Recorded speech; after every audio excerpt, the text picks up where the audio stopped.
Kita mau taruh itu dulu yuk, semuanya di bawah kaki Tuhan. Ketika kita menyembah Tuhan, kita mau fokus sama Tuhan. Kita nggak mau fokus dengan masalahnya. Kita mau fokus sama Tuhan dulu.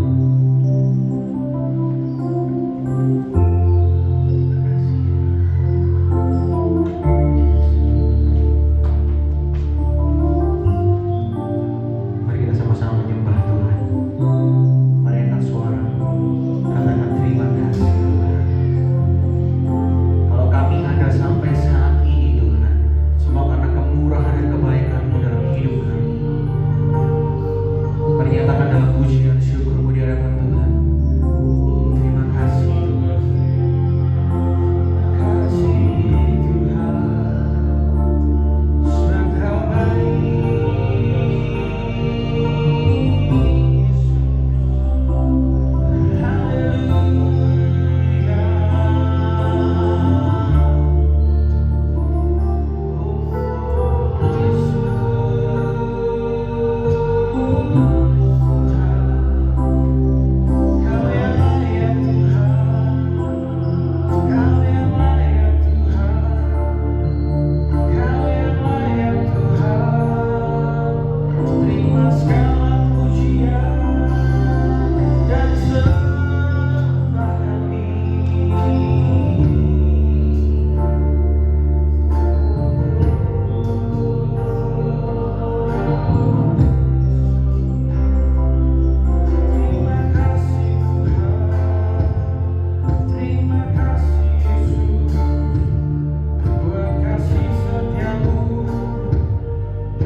Kami percaya Kau di tengah-tengah kami saat ini.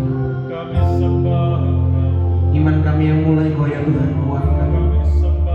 Kami yang sakit Tuhan sembuhkan. Kami mungkin dalam pergumulan berat Tuhan hiburkan. Tuhan angkat beban kami. Terima kasih. Kau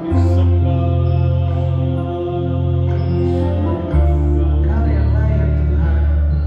Kau yang layak Tuhan. Terima pujian.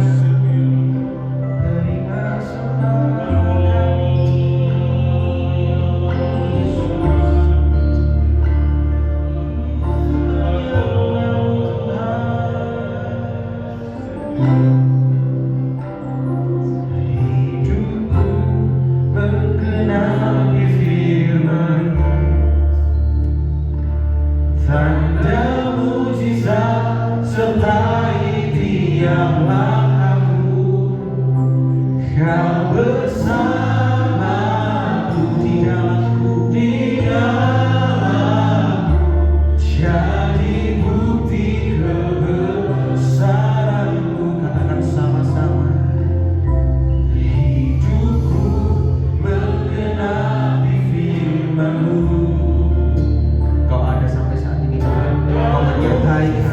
Kau tidak pernah meninggalkan kami. Terima kasih Yesus. Kau bersamaku di dalamku, jadi bukti kebesaranmu.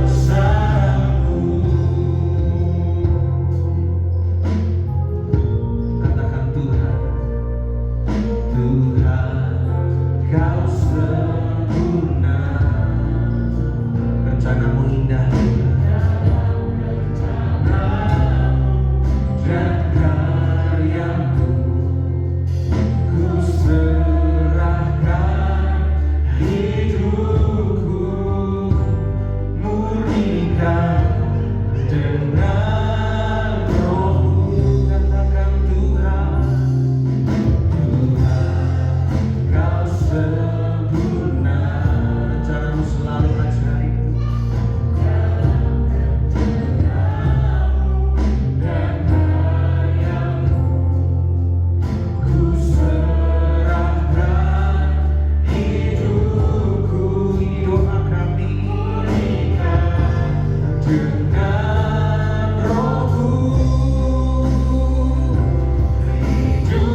bersyukur hari ini? Amin. Semua bersukacita bahwa Tuhan Yesus baik. Amin. Mari kita lambaikan tanganmu bersama-sama. Bersyukur bahwa Tuhan Yesus kita baik. Kita puji namanya. Come on.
Satu suara, satu hati kami nyatakan bersama-sama.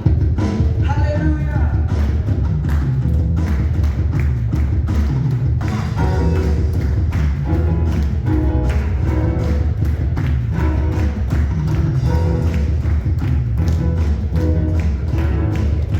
Katakan sama-sama.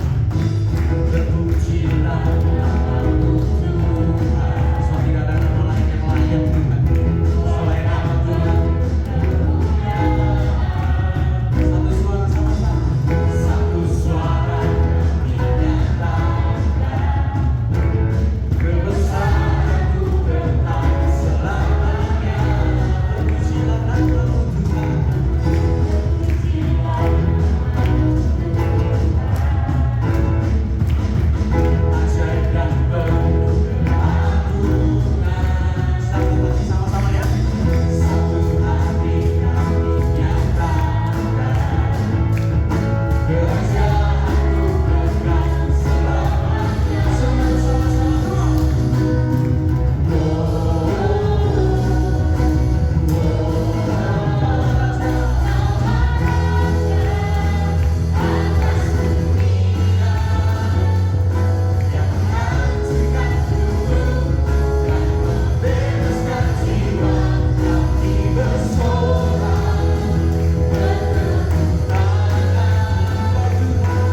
bukan cuma sekedar membuka pikiran kita, tapi hati kita tidak diisi oleh firman Tuhan.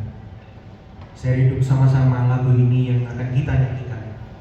Ini bukan cuma sekedar lagu yang ya rutinitas ke gereja nyanyi lagu ini sebelum khotbah, tapi makna dari lagu ini sangat baik. Dan ku ingin mengenalmu Tuhan. Bukan itu menjadi kerinduan kita, untuk kita boleh mengenal Tuhan lebih dalam, untuk mengenal Tuhan lebih dari apapun dan siapapun yang ada. Mungkin orang lain di sekitar kita boleh mengecewakan kita, tapi Tuhan tak pernah mengecewakan kita sendiri. Kalau memang itu Bapak Ibu Saudara yang terkasih, rindu untuk boleh mengenal Tuhan, kita nyanyikan lagu ini dengan sungguh-sungguh. Biarlah Tuhan yang boleh melawat setiap kami, melihat hati yang terbuka, melihat tangan yang terangkat. Terima kasih Tuhan.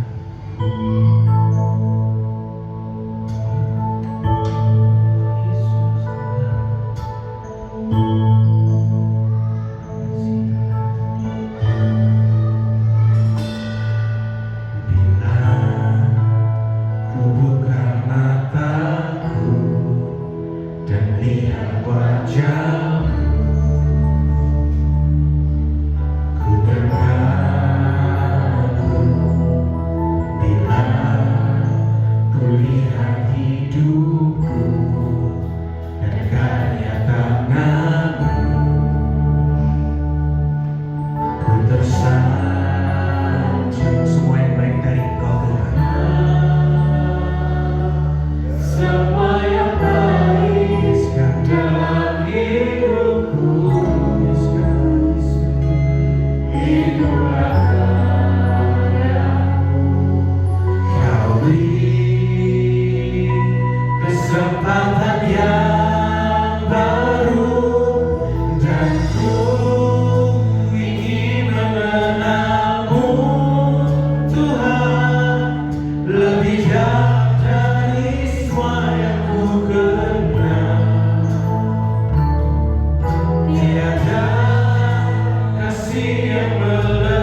Sungguh Tuhan, seperti pujian yang kami naikkan, kami ingin lebih mengenal Engkau, lebih dalam lagi, karena sesungguhnya disitulah letak kekuatan kami.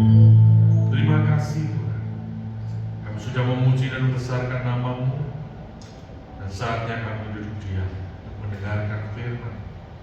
Urapi hamba-Mu Tuhan, pakai hamba-Mu yang tidak ada apa-apanya ini, untuk mengungkapkan kebenaran firman-Mu yang tidak terbatas. Berkaryalah pada pagi hari ini Tuhan. Kami percaya 2-3 orang berkumpul di dalam nama Yesus, Kau hadir di tengah-tengah kami. Apa yang hamba sampaikan adalah sesuatu yang murni berasal dari hati Tuhan.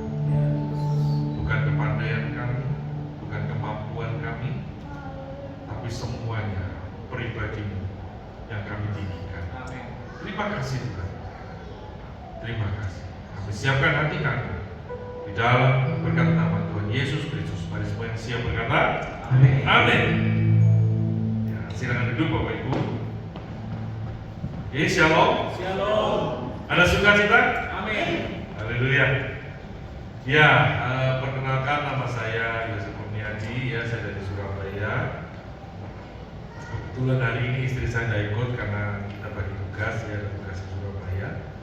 Anak saya satu, kebetulan masih di Belanda, yang ngambil S2, ya, jurusan piano, ya, musik, ya, di Konservatorium of Utrecht. Nah, ya, tidak perlu lama-lama perkenalannya. Tuhan percayakan saya untuk mengelola sekolah musik, ya, di Surabaya. Kalau yang di Surabaya, ayo mampir, ya. Nah, Bapak Ibu Saudara, pagi hari ini saya ingin mengajak kita, ya, bukan kebetulan, saya nggak tahu kalau lagu terakhir itu tadi, ya. Lagu terakhir itu mengatakan apa? Aku ingin lebih mengenalmu lebih dalam lagi. Kenapa? Karena kita jangan sampai terjebak di dalam Kristen perasaan, ya. Yakin. Padahal yakinnya itu ya karena gimana Pak, saya lahir sudah Kristen, ya. Gimana Pak, ya orang tuaku Kristen, ya. Dan lain sebagainya, banyak alasan. Tapi pagi hari ini saya ingin mengajak kita kembali untuk kita itu Tuhan terus yakin bahwa Tuhan yang kita sembah itu benar-benar lahir, benar-benar mati, benar-benar bangkit, dan benar-benar naik ke surga. Amin. Amin. Keyakinan ini penting, sebab kalau tanpa keyakinan kita akan apa? Jadi orang yang fanatik dan akhirnya kita terjebak di dalam apa? Ketidakmengertian. Ya.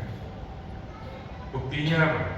Banyak yang usianya sudah tua, ya, umurnya sudah banyak, tapi nggak dewasa. Artinya apa? Nggak bertumbuh. Ya, kita mau belajar. Saya kasih judul pergi untuk kembali. Ya.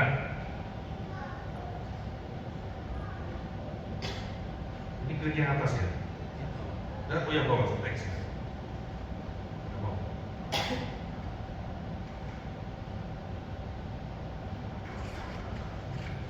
Ini on-nya ke atas ya, tuh ya, ke hijau. Tolong dibantu saja, next. Bisa dibantu?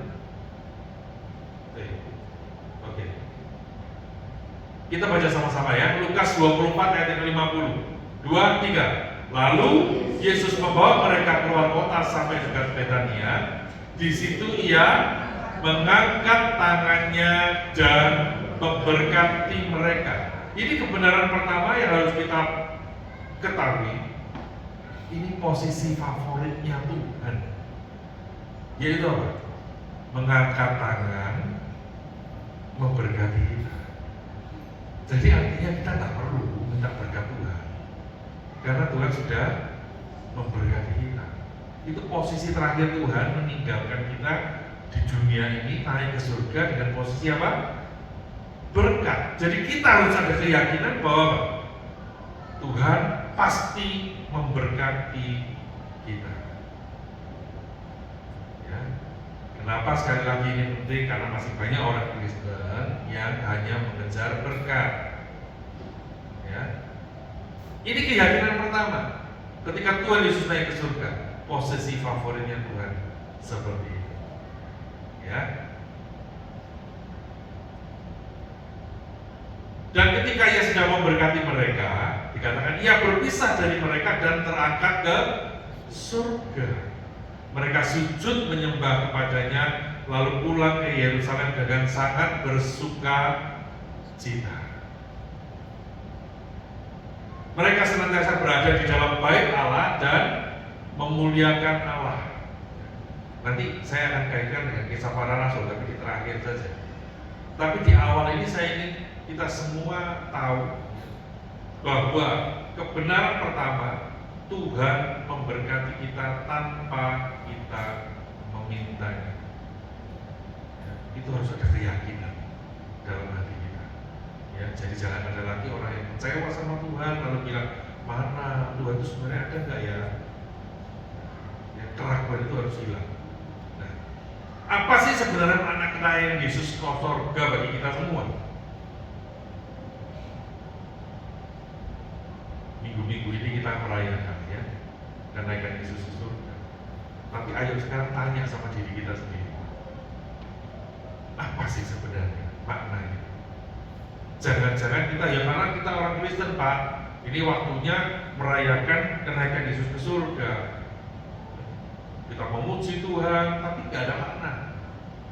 Tidak ada sesuatu yang berarti dalam hidup kita. Natal, ayo kita merayakan kelahiran Yesus. Kalau perkara itu nggak usah hubung orang Kristen ya. Kita jalan-jalan ke Singapura itu aja ya. Ini biasanya Natal semua. Mereka juga merayakan. Meskipun apa? Tanpa tahu maknanya. Nah, jawaban ini penting. Kenapa? Sebab hidup kita ini adalah hidup karena percaya. 2 Korintus 5:7. Kalau dikatakan hidup kita ini karena percaya, maka kita tidak mungkin hidup tanpa sebuah kepercayaan. Nah, pertanyaannya, percaya yang seperti apa yang kita miliki saat ini? Ini yang kita pelajari ya. Jujur, khotbah saya ini adalah sebuah perenungan saya selama 1 tahun sejak kenaikan Yesus tahun lalu. Ya. Nanti kita belajar lebih dalam ya. Nah, jadi apa yang kita percaya itu akan menentukan langkah-langkah hidup kita. Yang kita percaya itu sebuah keyakinan atau kebenaran. Ini pertanyaan.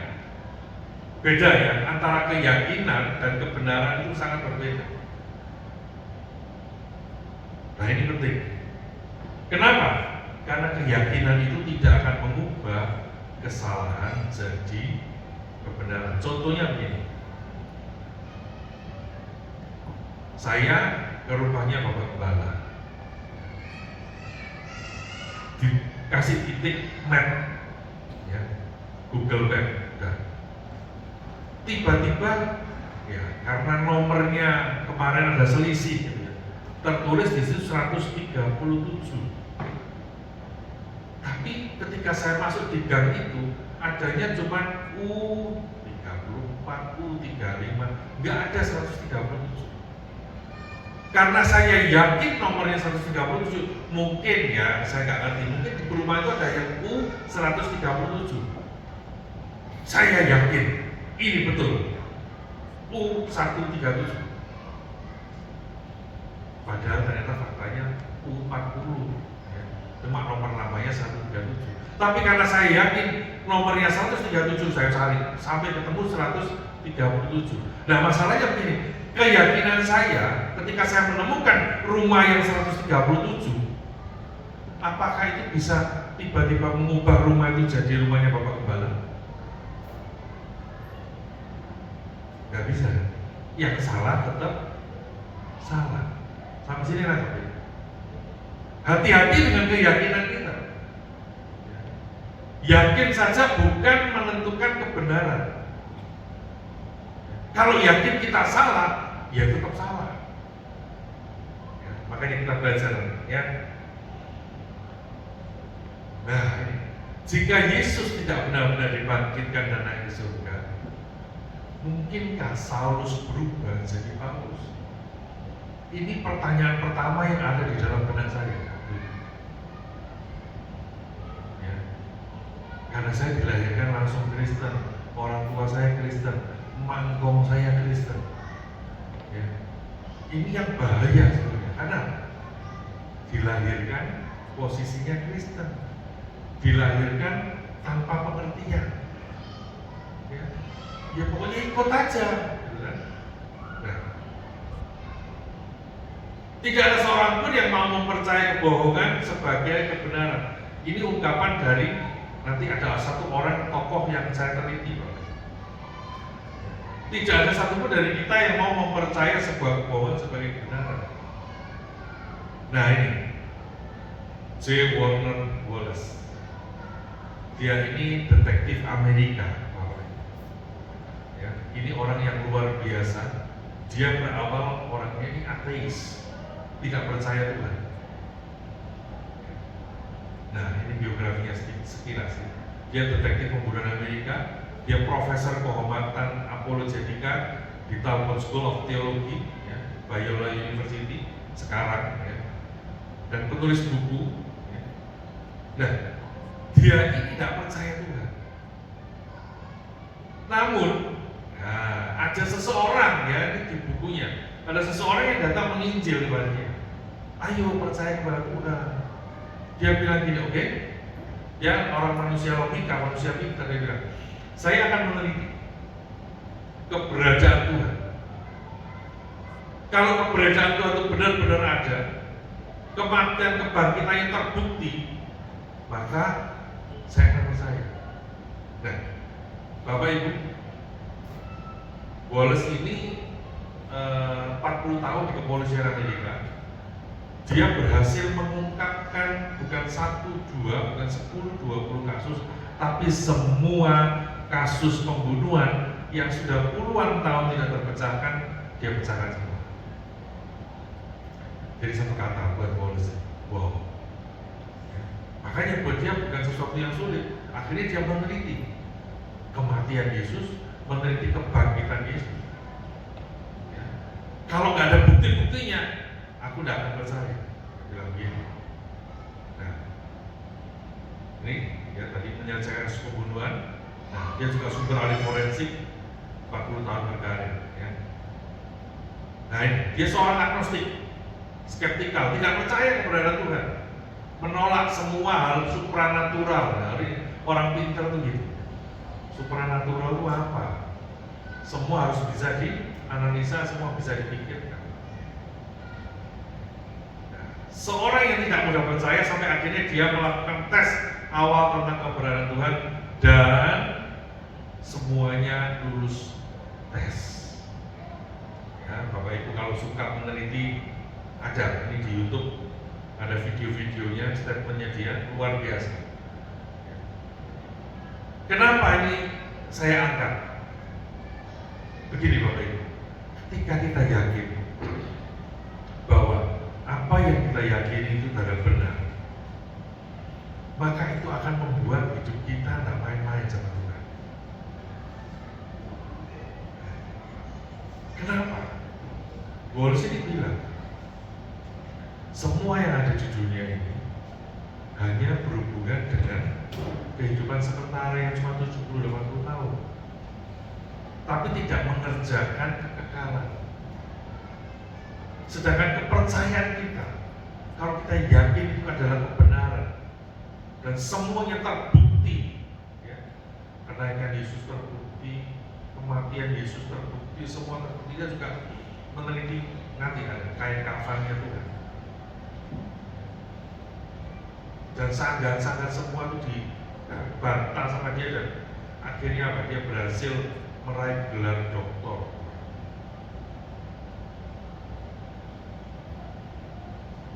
Nah ini akhirnya dia memutuskan melakukan sesuatu kepada Yesus dari Nazaret. Nah pernyataan awalnya gini, jika kekristenan tidak benar, maka itu tidak penting. Namun jika benar, apa? Itu sangat luar biasa pentingnya. Ini sesuatu yang dahsyat menurut saya. Kenapa? Dari orang yang tidak mau percaya Tuhan, dari orang yang gelarnya begitu banyak, prestasinya begitu banyak, tiba-tiba jadi pengikut Tuhan yang militan luar biasa. Ya. Jadi ilmunya itu dia pakai, ya, ilmu forensiknya itu dia pakai. Jangan terima kebenaran sampai kebenaran sebagai kebenaran, sampai kebenaran itu diuji, kebenarannya jangan lurus. Ya. Nah ini apa sih yang menyebabkan Bapak Ibu hari ini hadir? Karena kita yakin di sini ada kegiatan ibadah, memuji Tuhan, mendengarkan kebenaran firman Tuhan, merasakan sukacita. Ya. Nah, jadi apa? Tidak mungkin Anda hidup tanpa keyakinan akan kebenaran. Namun, nah ini bedakan dan pisahkan keyakinan Anda dengan kebenaran.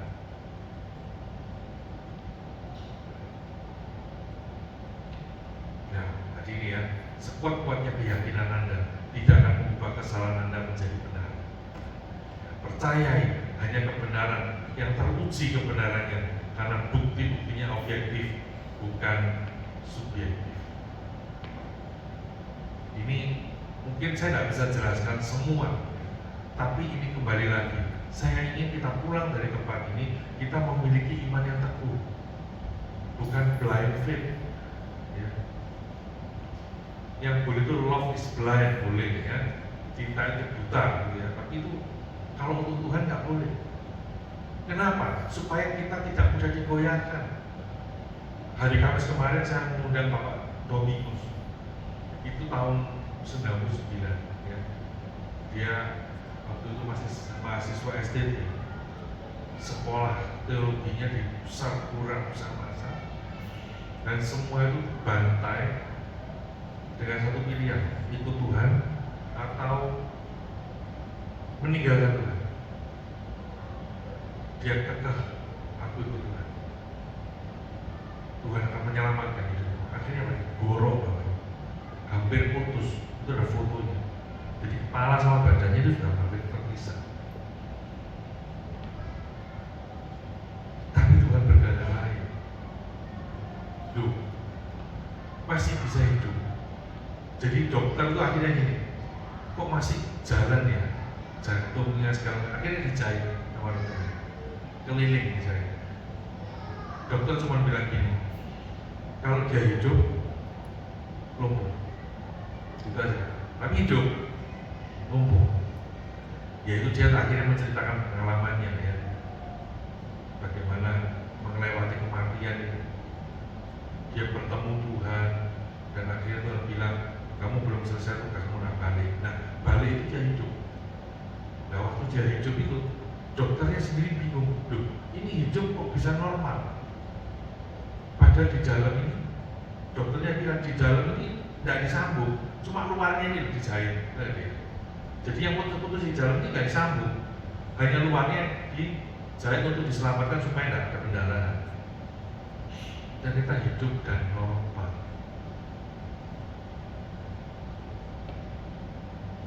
Nah di sini dia belajar.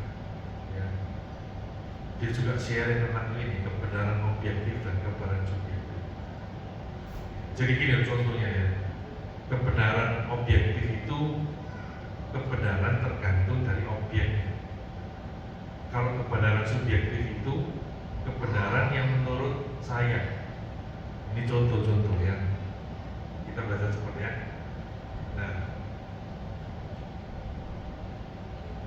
Nah, dua jenis kebenaran ya. Kebenaran subjektif dari ini ya, ini tadi ya, karena slide-nya cukup banyak Bapak Ibu ya. Nanti kalau mau boleh diminta, boleh dipelajari lebih dalam lagi.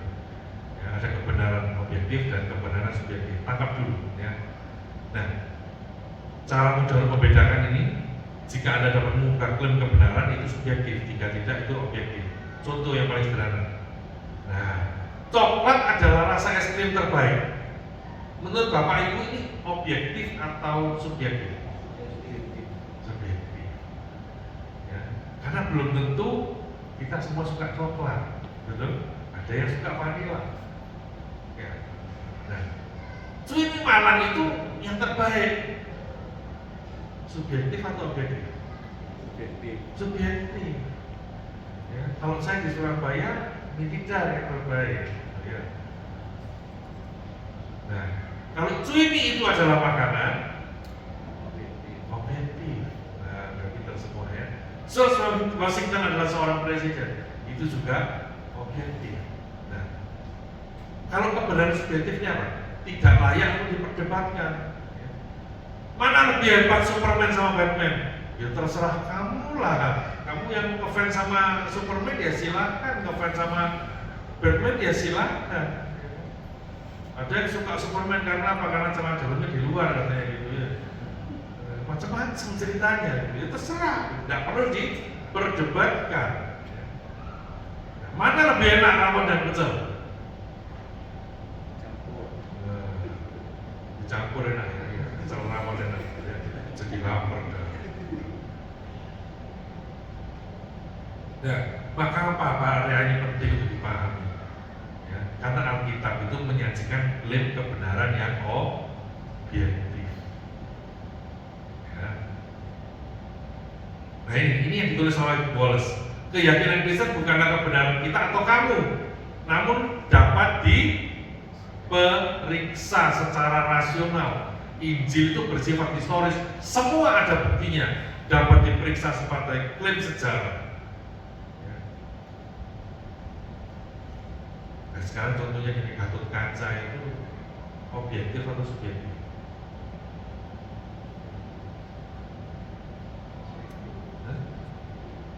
Tokoh Gatot Kaca itu loh, subjektif apa objektif? Kalau Gajah Mada objektif, kenapa? Ada sejarahnya gitu. Gatot Kaca tidak ada sejarahnya ya. Ya, kalau saya bilang, Bapak Ibu, saya ini orangnya baik, terus ya kan katamu, kan gitu ya. Belum tentu katanya orang kamu baik. Loh, penjahat itu baik apa jahat? Tergantung. Bagi keluarganya dia orang baik loh. Biarpun jahat, tapi apa? Kasih makan anak-anaknya, ya. Oh, kasih belanja sama istrinya, ya. Jadi orang baik. Subjektif. Klaim ini tidak dapat mengubah penghakiman Allah ketika Alkitab berkata semua orang telah berbuat dosa dan kehilangan kemuliaan Allah dan upah dosa adalah maut. Sampai di sini kita bisa tangkap ya. Ini sesuatu yang sangat berharga. Nah tadi saya sempat diingatkan juga, sebenarnya lagu kenaikan Yesus ke surga ini ada nggak? Ada yang pernah tahu lagunya?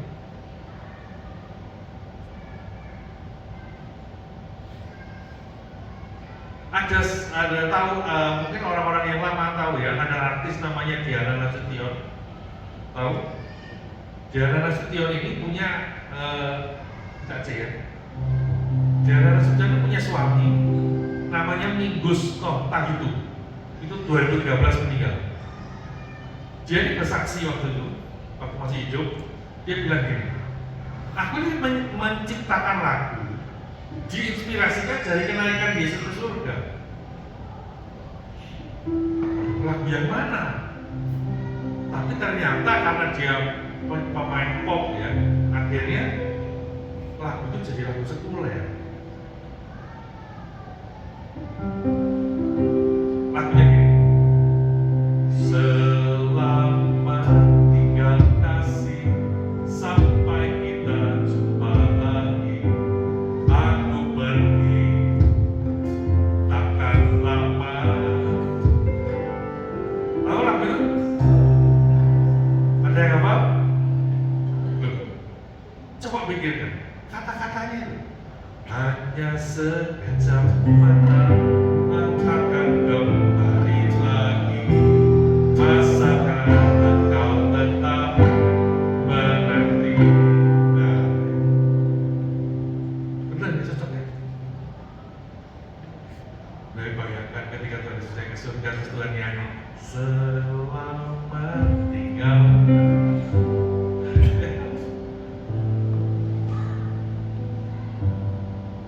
Bapak Ibu, saya sebagai konselor ya, saya masih mendapat banyak orang Kristen yang tak saya bisa. Makanya saya angkat ini supaya kita punya keyakinan, ya. Kita punya keteguhan di dalam iman kita kepada Tuhan. Nggak jauh-jauh beberapa minggu yang lalu ya, saya melayani bukan jemaat, tapi saya melayani gembala dan ibu gembala.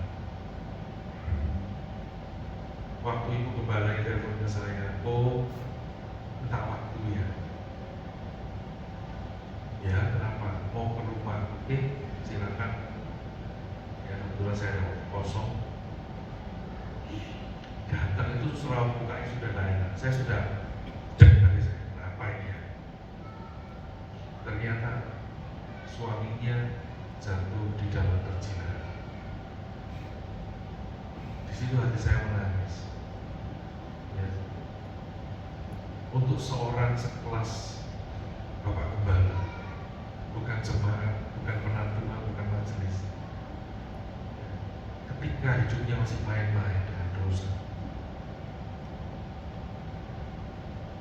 ini sesuatu keprihatinan buat saya.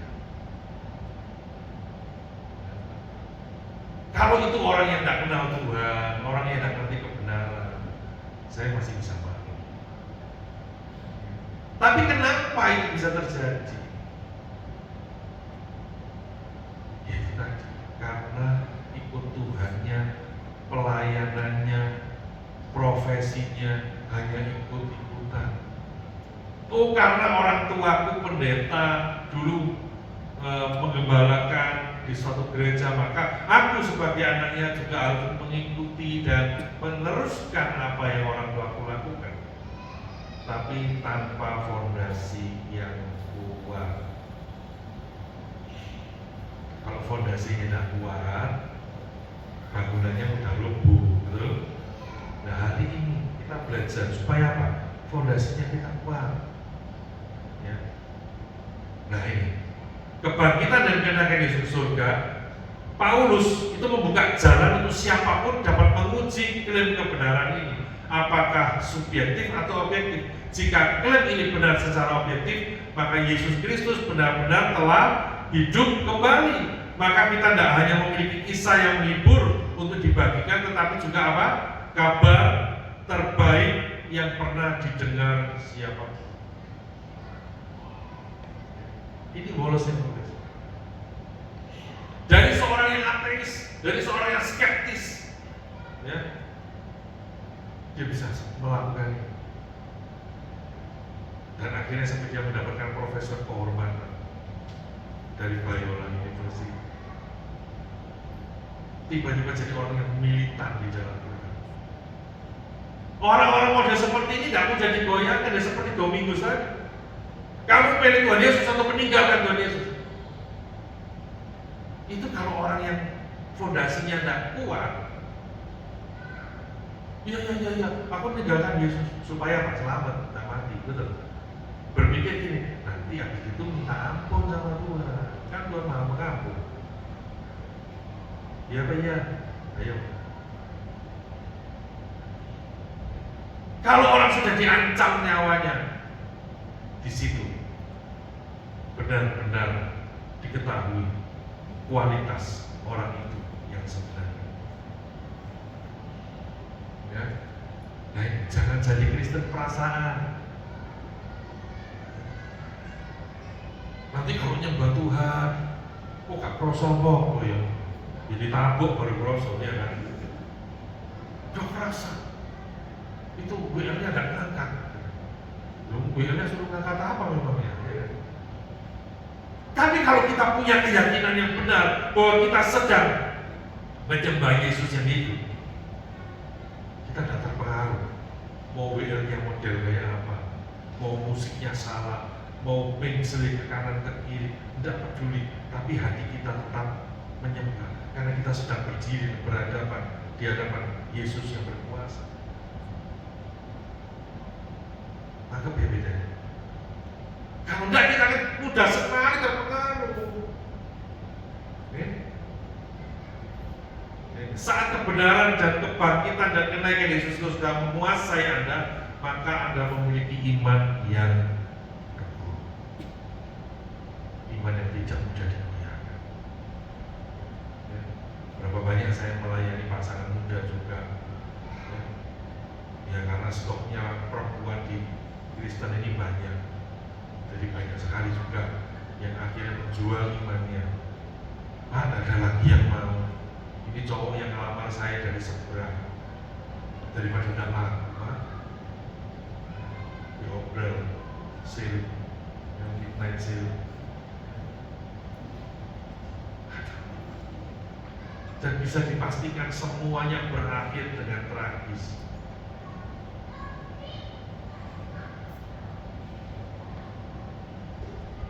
Karena saya pernah mendengar dengan telinga saya sendiri, ada pemuda-pemuda dari seberang yang punya misi yang sama. Ayo kita harus membuat perempuan-perempuan Kristen menjadi istrinya kita, supaya jadi ikut di seberang. Ada yang seperti memang punya target, hati-hati. Nah, dasar kebenaran itu ada dua, Bapak. Ada bukti langsung dan bukti tidak langsung. Ya. Nah, bukti langsungnya apa? Di Markus 16 ayat 14. Akhirnya ia menampakkan diri kepada ke-11 orang itu ketika mereka sedang makan, dan apa?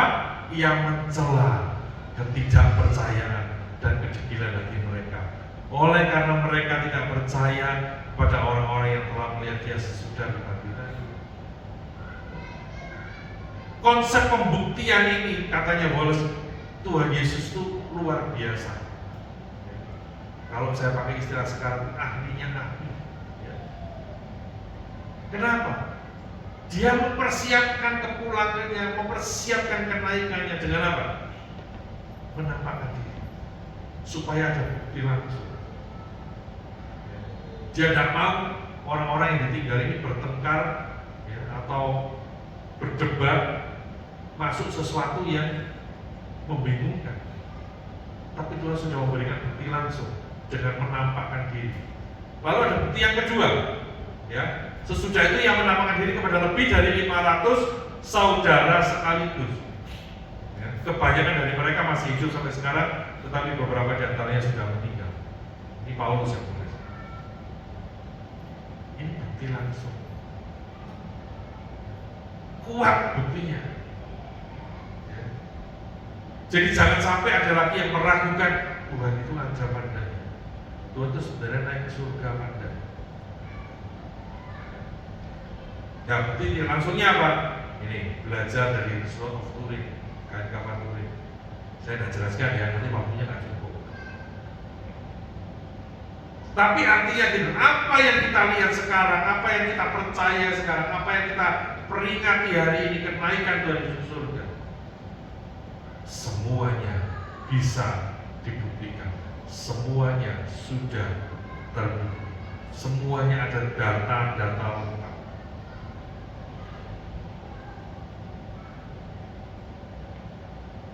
Jadi jangan ada dari kita yang ragu-ragu lagi dengan Tuhan. Ya. Nah, ini kenaikan Tuhan Yesus ya, Efesus 1 ayat 14. Dan supaya yang menjadikan mata hatimu terang, agar kamu dapat apa? Mengerti pengharapan apakah yang terkandung di dalam panggilannya. Betapa kayanya kemuliaan bagian yang ditentukan bagi kita orang-orang kudus.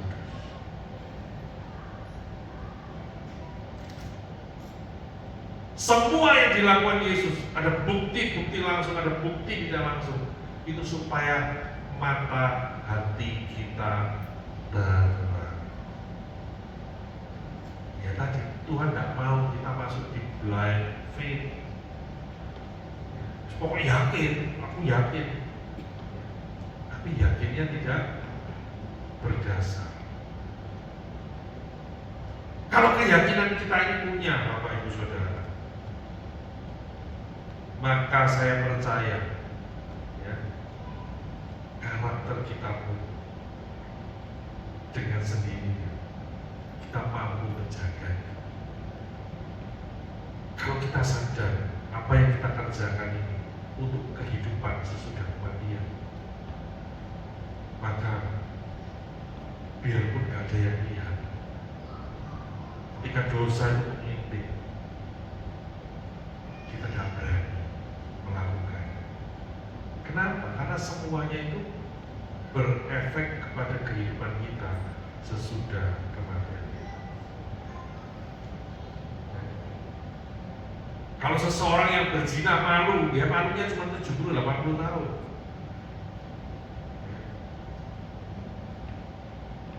Tapi kalau efeknya sampai kekekalan gimana? Itu kan lebih mengerikan.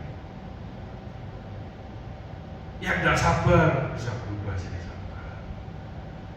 Yang pelit bisa sudah jadi gigir. Bukan ya. Kalau pelit berubah jadi murah hati, gitu ya. Dengan sendirinya. Karena apa? Mati hati kita sudah terang. Dan kita punya pengertian, ada pengharapan yang luar biasa. Kalau ini kita miliki waktu yang namanya masalah hidup itu bukan lagi masalah. Karena kalau kita mau jujur ya, hari ini kita tulis masalah kita, kesimpulannya itu masalah, itu cuma masalah 70-80 tahun. Tidak pernah ada orang Kristen gini, cuma masalah besar, kenapa? Minggu lalu aku nggak sempat ke gereja, Pak. Tidak pernah ada. Justru yang mengerjakan hal yang kekal itu dianggap biasa.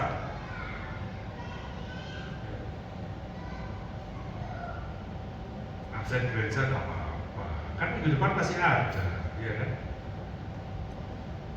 Bahkan ada yang jemaat kalau diingatkan, dulu kamu minggu lalu kok nggak ke gereja, kenapa? Gerejanya masih ada loh. Kalau kita mau ngomong masalahnya apa? Paling masalah keuangan, ya, kelilit hutang, kena pinjol, ya. Yang istri ditinggalkan suaminya, suami kecantol wewe gombel, gitu ya. Masalah-masalah yang sementara. Anaknya kena narkoba. Karena apa? Manusia ini standarnya selalu double, saya perhatikan. Kalau kita baru menikah, kerjaannya sukses, duitnya banyak, bilangnya apa? Tuhan, aku mau hidup 1000 tahun. Tapi kalau kita ditinggalkan pasangan, kerjaan bangkrut, anak-anak kena masalah, keluarga berantakan, ya, sakit-sakitan, bilangnya aku pengen mati. Dan terus yang benar itu yang mana, mau pengen mati apa pengen hidup? Tapi kembali lagi, kalau kita mau jujur, semuanya itu hanya untuk kehidupan sementara. Ya. Nah, kenaikan Yesus ke surga membuktikan ada kehidupan sesudah kematian. Karena itu jangan hidup sembrono. Pengertian ini akan mendorong dengan sendirinya. Yang tidak tahu baca Alkitab, sekarang baca Alkitab. Yang tidak tahu berdoa, kita rajin berdoa. Daging ini kalau nggak didisiplin, Bapak Ibu, males. Saya setiap hari Senin sampai Sabtu ya melayani doa pagi melalui Zoom, itu yang ikut bisa 500-600 orang. Ada kalanya males. Sekali-kali ingin libur ya. Tapi apa? Aku ini sedang mengerjakan kekekalan. Ya. Kalau perkara ngantuk, nanti aja siang ya. Habis Zoom, habis pelayanan, kalau siang ngantuk ya udahlah tidur ya 30 menit 1 jam dah untuk memulihkan tenaga kembali. Tapi masalahnya tidak semua orang bisa punya komitmen seperti itu. Terbukti apa? Ya banyak yang dakonan, ngerti dakonan ya? Kadang datang, dan selalu ada alasan. Alasannya sakit, alasannya lupa, alasan macam-macam, selalu ada alasan. Makanya saya dorong ya, terutama untuk pelayan-pelayan yang ada di tempat ini, ayo belajar setia. Karena kenapa? Karena kalian sedang mengerjakan kekekalan. Karena apa yang kalian kerjakan ini bukan cuma berhubungan dengan kehidupan sehari-hari, no, kekekalan.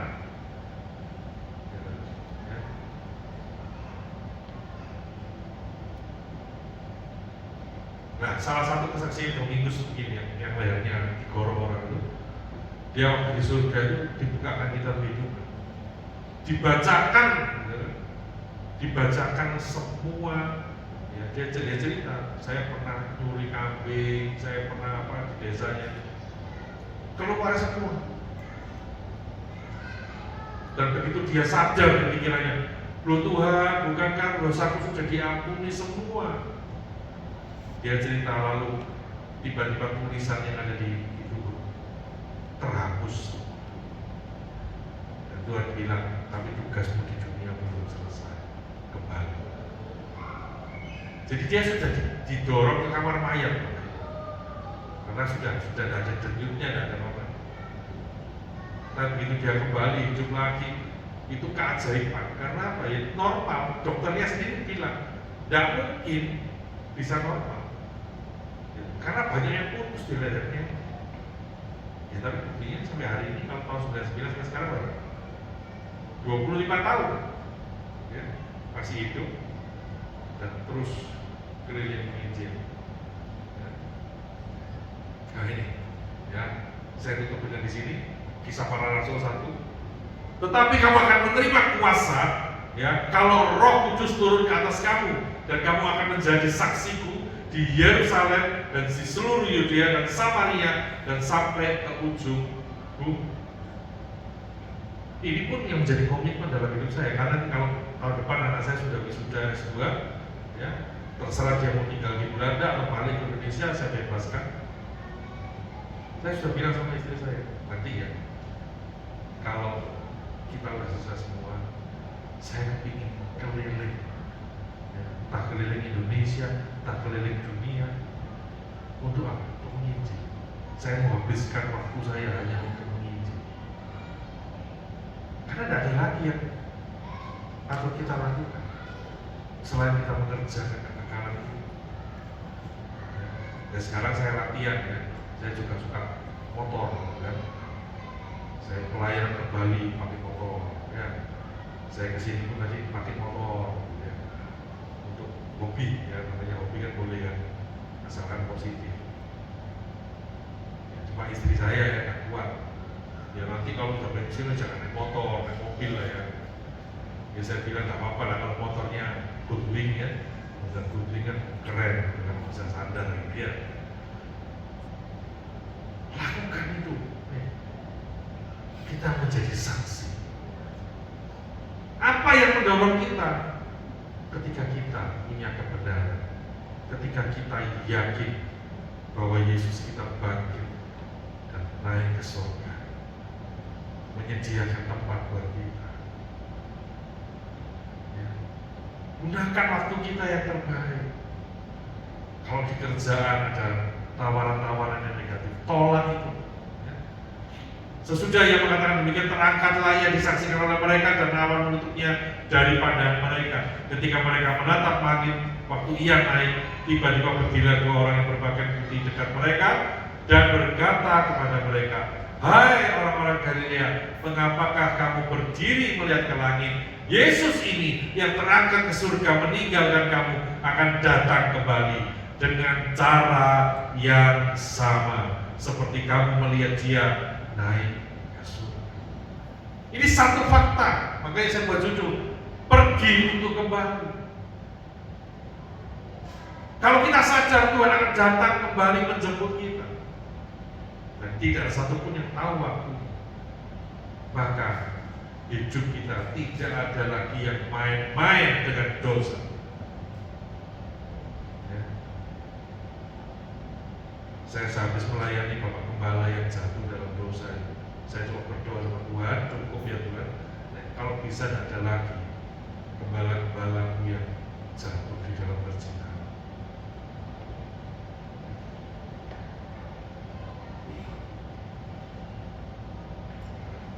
Sesuatu yang baik yang sudah dikerjakan, namun tiba-tiba di akhir beda kita. Ini adalah sesuatu yang menyedihkan sekali. Dan saya percaya ini juga adalah proyek iblis, ya. Untuk apa? Menghancurkan orang-orang pilihan. Untuk kalau di kita itu bintang-bintang berjatuhan. Namun belum terjadi. Ini masih awal-awal. Yesus Kristus Tuhan pergi untuk kembali. Ya, aku mau memiliki iman yang teguh, bukan iman perasaan. Menyiapkan diri menyambut kedatangan Kristus yang kedua kali sebagai mempelai Kristus. Ayo kita sama-sama. 2, 3. Yesus Kristus Tuhan pergi untuk kembali. Aku mau memiliki iman yang teguh, bukan iman perasaan. Siapkan diri menyambut kedatangan Kristus yang kedua kali sebagai mempelai Kristus. Amin. Tidak usah bingung dengan berkat Tuhan. Itu sudah posisi favorit. Katakan sama-sama, posisi favoritnya Tuhan. Tuhan itu memberkati kita, pasti memberkati. Tidak usah diminta. Kalau dikatakan carilah kerajaan Allah dan kebenarannya, kerajaan Allah berbicara mengenai kehendak Tuhan. Kalau kita melakukan kehendak Tuhan, Tuhan bilang, ayo Isai beritakan Injil dari Yerusalem, Yudea, Samaria sampai ujung dunia. Melakukan kehendak Tuhan. Tidak usah bingung ongkosnya dari mana. Loh, kalau Tuhan yang ngutus, semua akan dicukupkan. Ya seperti rasul-rasul kan kalau pergi cukup bawa sehelai baju. Dia tidak bawa arti kan rasul-rasul itu ya. Nah kalau kita kadang-kadang memang masih ini ya, terkontaminasi dengan uang. Jadi kalau pergi pelayanan itu sangat tebel, tenang gitu ya. Kalau ada, puji Tuhan, itu memang cita-cita saya. Gitu. Saya sering pelayanan ke daerah-daerah, ke desa-desa. Ya kapasitas saya sesuai dengan apa yang saya mampu. Ya. Kalau gereja itu butuh seperti ini, layanan CD, ya. Saya sering nabur, pekerjaan Tuhan. Ya sebatas apa yang saya mampu. Dan semua saya kerjakan dengan sukacita. Karena tujuan saya bukan punya perusahaan, bukan punya usaha, itu cuma apa? Kendaraan. Cuma sarana yang Tuhan berikan untuk apa? Menjadi berkat buat banyak orang. Ya, saya rindu, ayo hari ini kita menjadi Kristen-Kristen yang militan ya. Ya, saya udah beliau langsung cepat ya.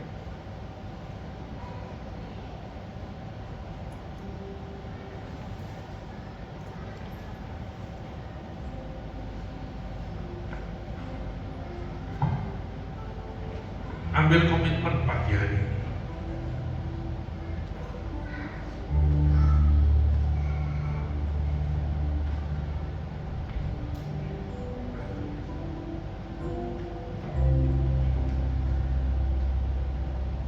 Ayo ambil komitmen, Tuhan, aku mau memberikan hidup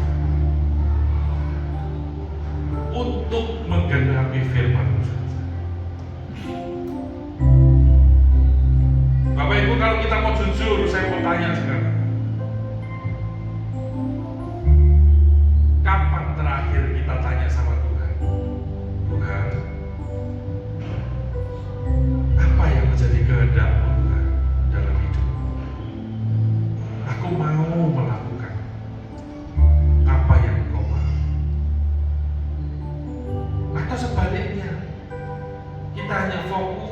sama jawaban doa.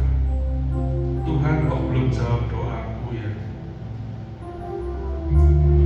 Tuhan, tolong berkati keluarga, tolong berkati usaha, tolong berkati pelayanan, tolong buat laris tokoku, tolong sembuhkan sakit. Kita datang kepada Tuhan hanya minta tolong, tolong, dan tolong saja. Tidak terasa kita sudah menjadikan Tuhan itu pesuruh kita. Tuhan, aku mau pergi, tolong jaga rumah. Aku mau dalam perjalanan, tolong lindungi aku. Kalau itu terjadi, maka kita sama seperti anak-anak. Coba renungkan bagi Bapak Ibu yang sudah punya anak. Anak kecil hanya bisa menuntut, Mama aku mau ini, Papa aku mau ini. Datang ke orang tua karena minta sesuatu. Tapi ketika anak itu sudah dewasa, maka anak itu pasti berubah. Dari yang suka minta, mulai belajar untuk memberi. Pak, Ma, ini ada berkat sedikit untuk Papa Mama, pakai ya. Aku sekarang sudah bekerja. Bukankah ini suatu pertumbuhan? Bagaimana perjalanan kita dengan Tuhan? Apakah kita masih Kristen anak-anak? Cuma minta, dan minta saja. Lupa sama maunya Tuhan. Lupa ambil waktu sama Tuhan, intip berjuang. Nggak pakai minta-minta, tapi menikmati kehadiran Tuhan. Hidupku mau mengenali firman.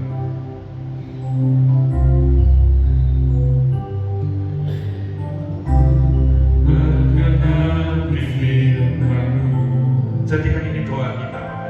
Ada mujizat sertai tiap langkahku, Kau bersamaku di dalamku, cari bukti kebesaranmu. Hidupku menggenapi firman-Mu.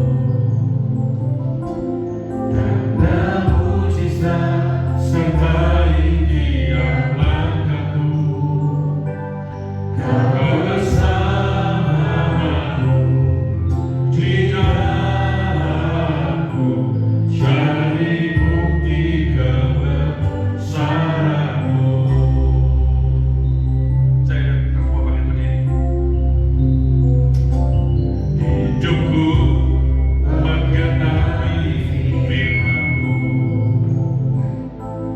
Tanda mujizat sertai tiap langkahku, Kau bersamaku di dalamku, cari bukti kebesaran-Mu.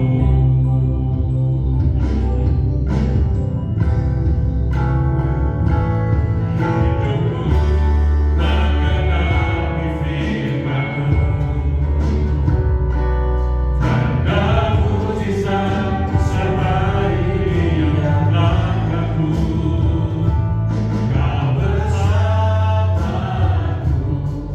di dalamku, cari bukti kebesaran-Mu.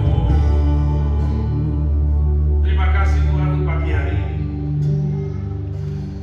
Hamba-Mu sudah selesai berbicara. Biarlah benih firman-Mu itu bertumbuh di dalam hidup kami. Boleh berakar dan berbuah lebat. Dan kami boleh menghasilkan buah-buah yang matang, yang boleh dinikmati oleh Engkau dan sesama kami. Dan pakai hidup kami untuk menjadi berkat Karena kami sadar hidup yang sementara ini kami mau investasikan semua untuk kekekalan. Kami mau lakukan semua apa yang menjadi kehendak, dan biar hidup kami boleh benar-benar menggenapi firman. Mari Tuhan, Engkau yang beracara dalam hidup kami. Mampukan kami yang tidak mampu ini. Mampukan kami yang penuh dengan keterbatasan ini. Kami sadar dan percaya ketika ada Roh Kudus turun atas hidup kami, diam dalam hidup kami, maka kami sanggup melakukan semua kebenaran firman. Hidup kami, keyakinan kami didasari oleh kebenaran firman. Kebenaran yang objektif, kebenaran yang tidak terbantahkan, sehingga kami memiliki iman yang teguh di dalam Engkau.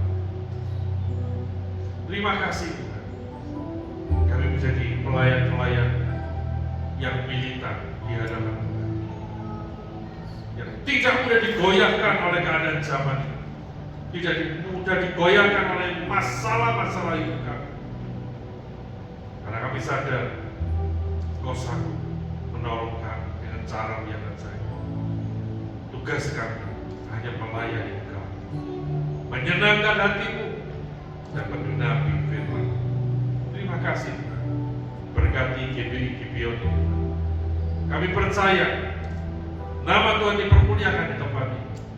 GBI Gibeon akan menjadi besar, dan kami percaya semua karena kemurahan Tuhan. Apa yang sudah diawali, Engkau akan menyelesaikan dengan cara Tuhan yang ajaib. Kami percaya Tuhan. Kami percaya dalam nama Tuhan Yesus. Engkau yang mengirimkan jiwa-jiwa yang haus dan lapar akan Engkau yang mengirimkan pelayan-pelayan yang dengan tulus bersedia melayani. Sebab kami semua mengerjakan bukan untuk orang lain, tetapi untuk diri kami sendiri. Investasikan hidup kami untuk kekekalan. Kami percaya apapun yang kami lakukan dengan Tuhan, pelayanan apapun yang kami lakukan, tidak pernah sia-sia. Semuanya akan mendatangkan berkat dalam hidup kami. Terima kasih Tuhan. Terima kasih. Terima kasih. Ingatkan kami ketika kami lemah. Firman menguatkan kami. Terima kasih. Di dalam nama Tuhan Yesus, kami berdoa dan mengucap syukur. Mari semua yang percaya berkata, amin. Tuhan Yesus memberkati. Silakan duduk kembali. Sama-sama kita akan menyiapkan persembahan. Mari saya ajak kita untuk masuk dalam doa ya.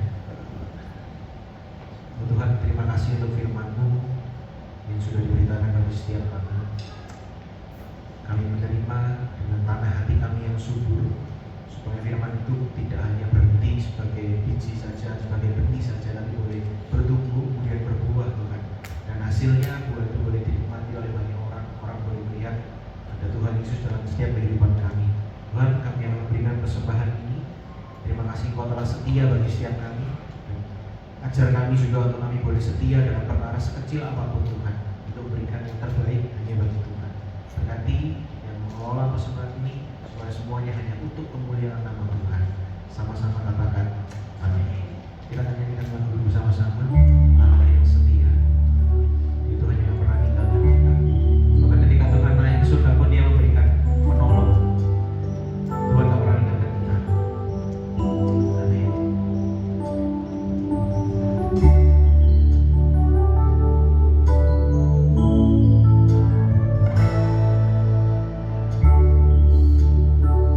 Kau telah memulai segala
kesempatan yang Tuhan sudah beri untuk kami dapat beribadah kepada Tuhan.